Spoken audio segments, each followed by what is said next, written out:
Hi, my name is Paige. Welcome to my channel. So if you have been around my channel in the past couple of months, I have been really working hard to clear these TBR shelves. I have set myself on a challenge this year to get my physical TBR under 80, ideally under 60, like in a perfect world under 0. Or at 0, under 0. I don't think I can do negative books. But anyway, I am on a mission to get some of these videos finished for you guys so you can see accurately what numbers are on my TBR. And so, this week, I'm going to be putting out a Clear My Shelves video every single day, as long as editing Paige does her job. So you will be seeing me in this exact spot, in this exact outfit for 5 days in a row, but I just need to get these intros and outros finally finished because I've been sitting on all of my review clips for so long that I'm almost annoyed with myself for putting it off, because intros and outros are probably the easiest part. The actual reading of the books is the hard part. So I did the hard part. Now we have to just put on the finishing touches. So in this very first video, we are going to be talking about sequels that I have read to clear my shelf. So there are going to be 5 sequels that I read in this one, and some go back as far as the beginning of this year. So I'm just going to take you back to the past and hear some of the sequels and my thoughts on those sequels in these next clips. So I just got back from the Dungeons and Dragons movie, which was so good. I had such a fun time, but I figured before I change and take off my makeup, I would talk about this book that I started and finished in like a couple of days because I was so hooked. So this is the sequel to Dark is the Night. Nope, that's the series. This is the sequel to I really have no idea what it's called. What's book 1? This is A Hymn in the Sun. The first book. What's the other book? A Light Amongst Shadows. Wow. Wow. I don't prepare for all of my video clips, if you can't tell. But this was the sequel, as you know, because this is a video with sequels. Paige, come on. Be more prepared for this. Anyway, I love this. Just like I love the movie that I watched today. We are just having the best vibes lately. Best vibes all the time, because this was so spooky. It was like such a good time. So I love the characters in book 1, and I will link the video that I read that, maybe. Yeah, why not? Because I did like that one a lot. So in book 1, we meet James and William, and they are at a boarding school, and things are paranormal and spooky, and they have to solve like a big haunting sort of deal and spare their lives because of it. So it was like very life or death in that first book, and we also saw them like meeting each other and falling in love, and it was wonderful and a good time. But this book, I think it was better, and I saw a few reviews that disagree with that, but personally, I really enjoyed this one. So in this one, we are in William's point of view instead of James, and William is suffering with his addiction that we learn about in the first book, and he's also very not confident, and he doesn't think that he really deserves to be with James, and he's also struggling with the fact that like they have to keep everything about themselves a secret when he just wants to be with James. So we get that like angsty, tense feeling from him, and that was so wonderfully done. I cried at a few parts where he was just like so in his own mind about things. Love that. But in this, the whole plot point of it is that they are called away on a job because they are now like working as paranormal investigators. They've graduated their school, and they are sent to where a family of like 5 or 6 have been like slaughtered, and they are trying to figure out if this has any ties with anything paranormal. So they have to go and figure this out, and it got spooky at some points. Like I was reading it on my Kindle before I would go to bed, and I had to leave the lights on a little bit extra because there were a few scenes that like actually scared me, because the writing was just so easy to fall into, or I felt like I was watching a movie. Like this was so descriptive, maybe not descriptive is the best word, but it was so accessible that I could easily just envision everything. This was one of those books that I felt like I wasn't reading any words, I was just watching everything go down, and so I did get pretty scared at some points, and I love that. I don't read a lot of horror or paranormal things, and I don't read a lot of thrillers, but this was one that got me, and all the other ones that I've read so far haven't really scared me. So I was actually worried I was gonna have some nightmares because of this one. I don't know. And I guess like looking back, it's not actually that scary, but it got me.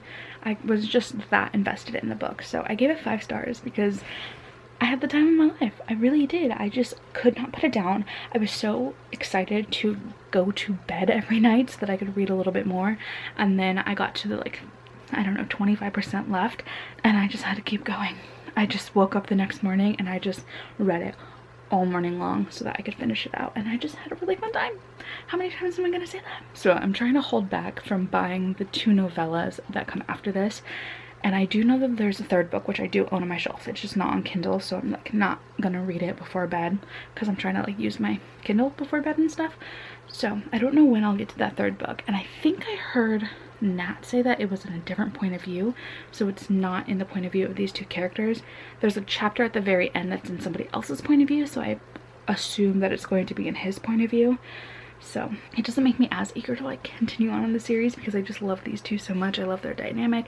I love the way that they look out for each other and stuff. They were just like a good pairing, and their friends that they have in this one that help them out through the whole investigation, love those 2 as well. I kind of want a book in their point of view too. So I adored this. I really did. I had so much fun, and I hope any of this was coherent because I'm a little tired. It's pretty late, and I just know that I rambled for 5 minutes because that's what my camera tells me.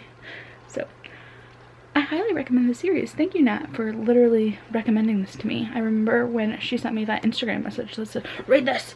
So I'm reading it and I'm loving it. You know me, you know me. All right, on to the next book. Hello. So I meant to check in when I hit 50% of Bands of Mourning, but I am almost done with this book now. So I figured I would just do a check-in right now and then let you know how I feel at the end, because I know that these last like 150 pages are going to be a wild ride because Brandon Sanderson always makes them a wild ride. But essentially, where I did not like book 1 and 2 very much in this era, I'm obsessed with this book right now. Obsessed in the point where like I was dreaming about what was going to happen in this book and like already coming up with fan fiction ideas. So I don't know what clicked with this book that was not clicking with the past 2. Maybe because I'm actually reading along, and the other ones I don't think I really focused on reading along. I know I listened to them mostly through audiobook, and I think I tried 1 or 2 chapters with each and just like got really distracted. So I've been really dedicated to following along with my eyes as I'm listening to the audiobook, so I think that did help a lot. And I'm also like more familiar finally with these characters, so I think those are the main reasons why I'm loving this. But I do feel like I can't really say much about this because it is the 3rd book in a series. So I will just say that my favorite character is Steris. She has been my favorite character since the 1st book of this era. We didn't see a lot of her in the other 2 books, I don't feel like, but I do feel like she's gotten more screen time in this one, and so I'm enjoying it, and I just love her character. She's just like this really anxious, very prepared sort of person, and I just love that dynamic. And it's just so cute when somebody's like, okay, you're gonna sit this one out because it's not safe for you to go into this dangerous situation, and she's like, cool, sitting this one out. So I just like that, having that sort of character in this who's just so logical and rational. It's just so fun because I feel like in fantasies everyone is just going into dangerous situations without a care in the world, and they're all confident and strong and powerful, and she's just like, nah, I don't know how to do any of that. So she's just a really fun character. I really like her. So I don't know what else I can really say about this. Maybe at the end I'll try and figure out a way to summarize what happens in this book without giving spoilers, but I do need to finish it out first, and then you will see me lounging on my couch in this next scene. Ready? Okay, we did it. So I have officially made it to the end, and I will say that I enjoyed it. I was a little confused towards the end on a few things that happened. I wasn't really sure what some of the fighting scenes were doing, and there was some contraptions in this that I did not understand, I will say that. But overall, I had a very fun time reading this one, and there was something that happened at the ending that made me so happy. It made me so happy because it was surrounding the character that I absolutely love. So that was a really good ending in my opinion. And then the very ending, I am not sure what to think. I have some assumptions, but I feel like every time I've ever made a prediction in one of these Mistborn books, I get it wrong. So I am not going to put any weight in that assumption and think that I know who that may be, because I will be wrong. I'm almost certain of it. And if I'm not wrong, that will shock me, because I've gotten every prediction I've made incorrect. But we are gonna wrap this part up here and move on to the next read. Okay, I'm jumping in real quick to let you know that I had found footage of me reading The Lost Metal as I was editing, and for whatever reason I didn't count it in my Clear My Shelves numbers. I think because I had read this completely through Libby. I didn't own it. I got the ebook through Libby and I got the audiobook through Libby, and then I purchased it months and months later, so it somehow didn't end up in any of my Clear My Shelves number. I like counted it as nothing, but I have the footage, so here is me reacting to the ending of Mistborn Era 2, even though you didn't ask for it. Guys, I'm so sad. I finished The Lost Metal last night, and I was so emotionally devastated that I just took myself to bed. I couldn't handle it. I was crying so hard, and I was actually like audibly crying. It was a little bit embarrassing. I was worried that my grandpa was gonna come in and check on me and figure out why I was crying so hard, but I was not prepared. I had a moment probably halfway through the book where I thought, oh, something really bad's gonna happen, and I had a character in mind who I thought would not see the end. And then we got closer to the end. And what I worried about was that another character was going to be the one to meet an untimely demise, and that character ended up being the one to go, and I was not ready because I really did enjoy that character after. It took me a while, but once I finally got there, I was in love with this character, so losing that one at the end, I'm a wreck. I'm trying to be very vague just in case anyone wants to read this book. I know a lot of my friends have not read Mistborn Era 1, so I don't want to spoil anything for Mistborn Era 2, but I was so upset. I might have cried harder at this ending than I did Mistborn Era 1. That being said, I do prefer Era 1 still. I just feel like Era 1 was so well done. Everything was so well thought out. And this one was just a little chaotic for my liking. I also didn't love this last book's tie-ins to the Cosmere. I felt like it was very heavy-handed, and because of that, I didn't understand what was happening because I've only read all of Mistborn and I've only read the first book in the Stormlight, at least recently. And then I have also read Warbreaker as well as The Emperor's Soul, which is like a little novella. So I have a bit of knowledge of the Cosmere, but there were characters in this that were part of the larger Cosmere that I feel like were more of a, oh look, people who know and really pay attention to every single character's name, which is a hard thing for me to do. They might enjoy those connections and know who these people were, because I had no idea who they were. I even read the Mistborn Secret History before I read this final book, and again, I was just at a loss for who some of these characters were, so I feel like I didn't get as much out of it, and it makes me a little sad because it feels like this was one of the books that you had to have read a lot of books out of the Cosmere to really understand who they were, and I still don't. So that was a bit of a bummer with this era, but I still did really grow to love the characters.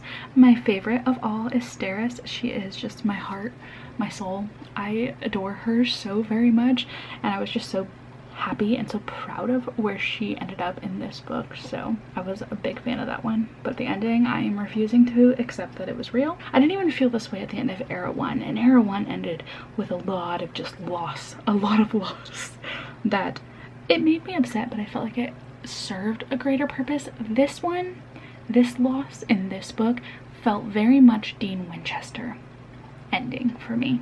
Like, it just didn't sit right. So that's all I can say on that without getting into too many spoilers. If you want to talk to me about the ending, if you've read it and either agree or disagree with some of my thoughts, please send me a message on Instagram. That is linked in the description always, just so I know how you're feeling and I can rant and rave about this to somebody who has read this, because I'm upset. I should actually text my cousin because he's the one who told me to read this one. I think he really liked the ending, so I need to go yell at him. But my AC is kicking on. That's telling me that I need to wrap up this clip. It's already 5 minutes. So we did it. We finished this series. let's move on to the next book in this vlog. Hello, so I was realizing that I never filmed an update about this book. So I read this about a month ago, so my details on it are a little bit hazy, but I did absolutely love this book. There is something about this writing that just draws me right in, and I love these characters so very much that I was hooked. I feel like it's probably not the best story. It is very much one of those stories that just kind of follows the characters doing their own thing. You know, there's not a huge plot to this one, and I enjoy books like that, especially when I adored the characters in it. So Darius the Great is Not Okay is the first book, and that's when I fell in love with Darius and just his journey of trying to live life with depression. His father also suffers from depression, and his family unit is just so beautiful, and they love each other and support each other so much, and I just love seeing stories with that kind of relationship in it. So being back with these characters and seeing them bond together and just be there for each other even on hard days is just so good. So I really enjoyed it for that aspect. This one seems to be following Darius, where he has a brand new relationship and he has a job at a new tea shop because he loves tea, and he also has a bit of an issue with a bully and then a semi-enemy turned into a friendship. So there's a lot of just personal drama and personal change that has happened to him recently in this one. So I really enjoyed it. If you have not read the first book, I highly recommend it. It's a super simple read. There are some parts of the writing that's a little bit strange, like there's a lot of references to Star Trek, but if you don't know Star Trek like me, you just have them go over your head a little bit. So there are a few parts to the writing that I didn't always fully understand, but the characters are just so beautiful, and the way that they treat each other and love each other and support each other just makes me so happy. So I really enjoyed this. I think I gave it 5 stars. It might have been 4, but I think it was a 5-star. I'll definitely be rereading both of these books in the future sometime. They're just like cozy little reads, so I definitely recommend these ones. I think I said that like 4 times, so if you haven't understood, I recommend it. Okay. okay. Oh, I don't know what to say. That's not gonna make people who love this book hate me, but what did this book do?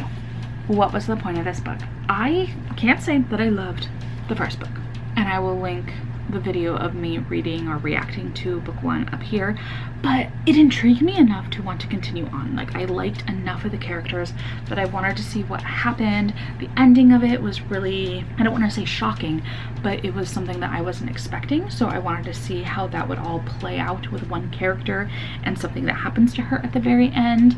And then there were 2 characters that I really cared about. Nico, I kind of cared about him like more than the rest of them, and then Gideon I really liked, so I wanted to see what happened with those 2. But then this book comes along, and I just felt like we heard characters thinking about things and thinking how wonderful and special of people they were, and how wonderful and special their magic was over everyone else's magic, and how interesting and cool their research was when like we didn't actually get to see any of this research. It was just like, here's what my research is gonna be on, and then that was it.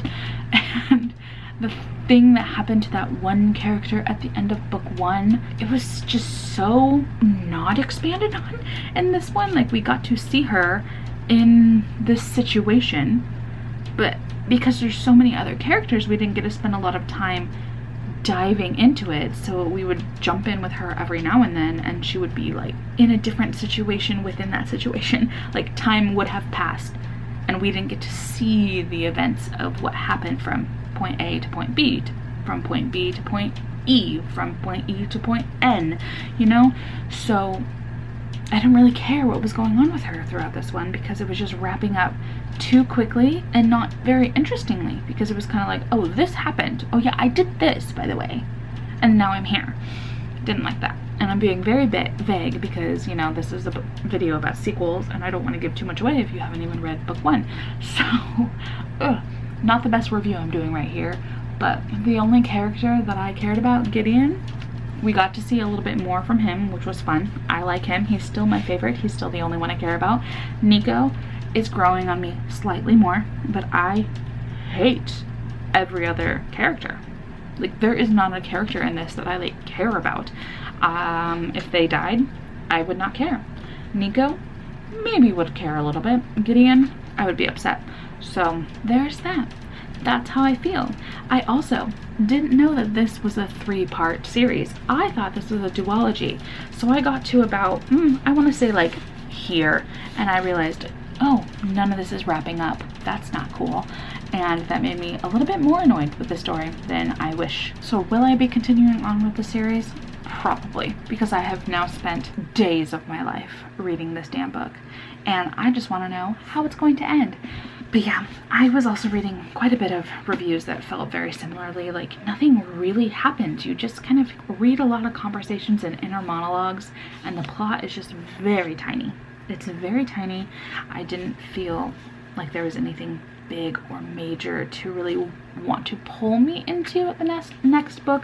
Like book 1 ended on a pretty big moment, and I'm also shocked by the reviews saying that they, or the people who have read these and reviewed them, that they ship characters that I never would have thought to ship, like Nico and Tristan. Is that his name? I think that's his name.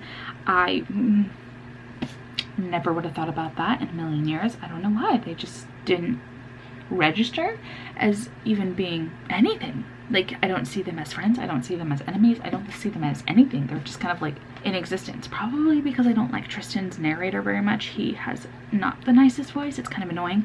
So I don't love Tristan's character. And then I think I keep seeing people ship Nico and Libby together, which I kind of understood at the very beginning of Atlas 6, but towards the middle, it didn't make any sense to me, because I felt like they were more like siblings than anything that could be romantic. So that is just another tidbit that I'm throwing in there because I can. And I'm gonna end this clip here though, because that's all that I feel like I need to say. I've been talking for way too long. So yeah, not my favorite, only give it 3 stars, but I will probably continue because I want to see how this finishes out. So let me know if you agree or disagree, and if you ship anybody other than Nico and Gideon, because I feel like that's the correct ship. Sorry, but I feel like that's true, the correct ship. Okay, goodbye. It is official. We have read the last sequel for this video. I swear I've been filming this video for so long. I've put so many potential sequels on this TBR for this video, but here we have it, the last one, and I didn't love it. I'm so sad. I gave book 1 5 stars. I loved Defy the Night so much. It was like Tangled meets Robin Hood, and the characters were funny, and I loved them so much, and the world was beautiful, and I was so interested in book 1. I flew through it, loved it so much. This one, I don't know if it's because I waited so long to read it, but I do not remember this world. I don't really remember the characters. I tried to read a couple of Goodreads reviews of book 1 to get myself back into the story, figure out which characters did what, and I felt like they were all strangers, and the recapping in this was minimal. So if you're somebody who likes to continue on through a series all in one go, you might like that this one doesn't have a lot of recapping, but anybody who waits any amount of time and has detail remembering problems like I do, you might not enjoy that this one was not very thorough in the recapping of anything. Like, I didn't know who these characters were. We were throwing names left and right, and I was like, I don't know who that is. I don't know who that is. I remembered the 3 main characters. Tessa is our main female character, and then I don't want to share the other characters because I feel like that's a bit of a spoiler, but there's 2 other main characters, and I just like vaguely remembered them, but I really didn't remember the side characters. I don't know who some of these people were, but I don't know. I just didn't love it. I didn't love it, and I'm very sad about it. Do I think I will continue on with the series? Yes, because book 1 was 5 stars. So what I think I will do when book 3 comes out, if it comes out, I don't know. I don't know how the ratings for this one are, but when that 3rd one comes out, I think I'll reread everything in one go and see if that brings this up a notch, because I only gave it 3 stars.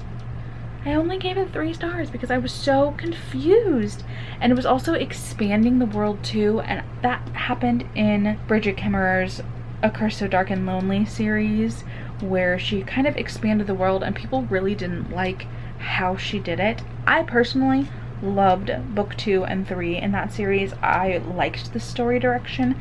I liked what she did with the characters, but a lot of people have an issue with the way that she kind of handles those things. So this one was a bit of a dud, and I'm sad about it, but I'll still probably continue on with the series. I don't know. So let's go ahead and recap all of the books that I read for this, because I don't even remember at this point. Alrighty, you are back. Hello. So at the beginning of this video, I probably should have mentioned what my last Clear My Shelves number was. If you would like to watch a playlist of my previous Clear My Shelves videos, I will link that here. But in my last one, which was starting series, we ended on 127 books. After I filmed that vlog though, I went back and was crunching my numbers and noticing that some things weren't lining up. I think I've missed a couple of books that I was meant to have hauled, but one for sure I forgot to haul ever, which is Funny You Should Ask by Elisa Sussman. I think I just bought this on a whim one day at a secondhand store, possibly, and then I just threw it on my shelves and forgot to haul it. So there's that one. And since I finished that last video, I did go to a bookstore and I purchased Fourth Wing. So I have to add 2 books to that 127, which puts us up to 129. But then we can talk about all of the books that I did complete for this video. So these are the 5 books I was able to finish for this vlog.